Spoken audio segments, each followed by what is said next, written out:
The 19th day in the month of March 2026. Good morning. Welcome to the news on Wake Up Nigeria. My name is Mike Messikeno.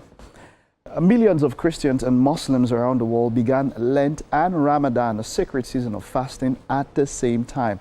Now, this is a rare spiritual convergence drawing global attention for the first time in more than 30 years. The Christian observance of Lent and the Islamic holy month of Ramadan are unfolding side by side. President Bola Tinubu has sent his warm greetings to Christian and Muslim faithful during this period. President Tinubu said, and I quote, "For Christians, the Lenten season is a time for fasting, abstinence, and penitence, following Jesus Christ's example in the wilderness before his crucifixion, which brought salvation to mankind." The President's message for the Muslims is that Ramadan is a hallowed season that reflects total submission to God Almighty and his command of sacrifice, devotion, service, and communal love and giving.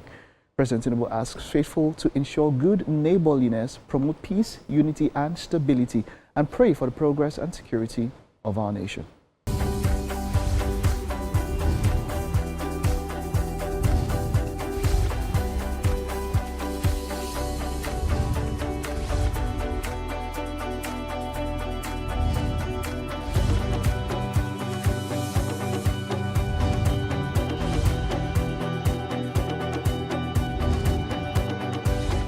The Minister of the Federal Capital Territory, Nyesom Wike, has commended President Bola Tinubu for promptly signing the Electoral Act Amendment Bill 2026 into law.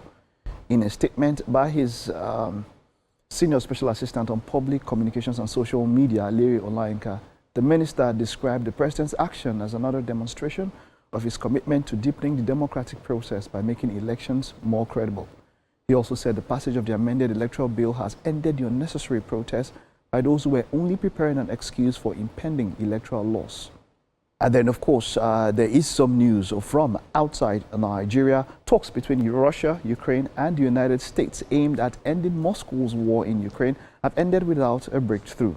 The trilateral meeting, held in Geneva, stretched late into Tuesday and lasted just 2 hours on Wednesday.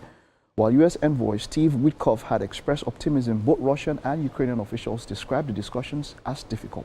Now, the board members of the Lagos State Sports Trust Fund, led by its chairman, Eniton Oshodi, paid a courtesy visit to Governor Babajide Sanwo-Olu at the Lagos House Marina. The governor charged the board to leverage their contacts on sports, infrastructure, and development in the state. Governor Sanwo-Olu expressed confidence in the board's ability to drive positive change in Lagos State's sports sector.